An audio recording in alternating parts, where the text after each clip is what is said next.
Hi mga suki! So ngayon ipapakita ko sa inyo yung mga basic essentials natin kapag meron tayong emergency o pag may mga emergency tayo. So umpisahan po natin sa, of course, number 1, pito.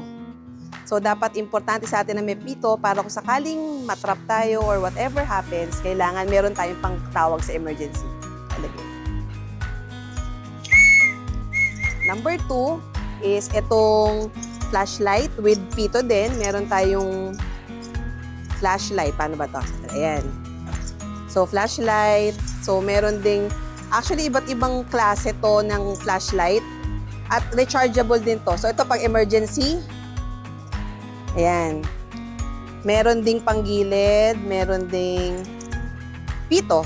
So, maliit lang to para pwede nyo ilagay sa bag nyo, sa bag ng mga anak nyo, para if in case mga emergency, mas madali nilang makuha. Kasi hindi natin alam saan tayo aabutan ng emergency natin.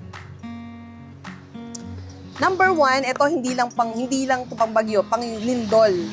So, kailangan to. So, ipapakita sa'yo ni Naknak. Ayan, si Naknak. YouTuber din to eh. O, ayan. Si Naknak, ayan, papakita niya sa inyo yung hard hat. Importante to sa mga earthquake.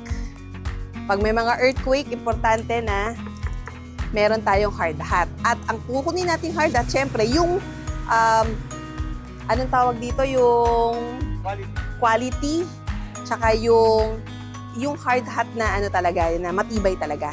Kasi syempre, kung may babagsak, safe tayo at tsaka yung mga anak natin. Ayan. So, maraming tayo ibang mga kulay. Number 3 is yung transistor. If wala tayong kuryente, kailangan nakakakuha tayo ng mga updated na mga balita sa mga sources na mga, yung mga sources sa mga radyo, yan. So, dapat alam natin kung ano yung nangyayari. And number 3 is yung rope. Emergency to, pagka kailangan yung merong itali, kailangan yung umakyat or ipantali sa mga, kunyaring possible na pwede lumipad during bagyo. And lastly, for example, flood prone ang area ninyo. Dapat meron kayo at least na malaking payong. May mga maliliit tayong payong. Ay, nakakasakit ka na. So, ito, malaking payong. Kunyari lang. Kunyaring mataas o flood prone ang area nyo. Pag nasa bubong kayo, importante na nasa may malaki kayong payong para sakop yung family niyo. Kasi basa tayo. So, lahat ng ito ay available sa Jerferlane Marketing.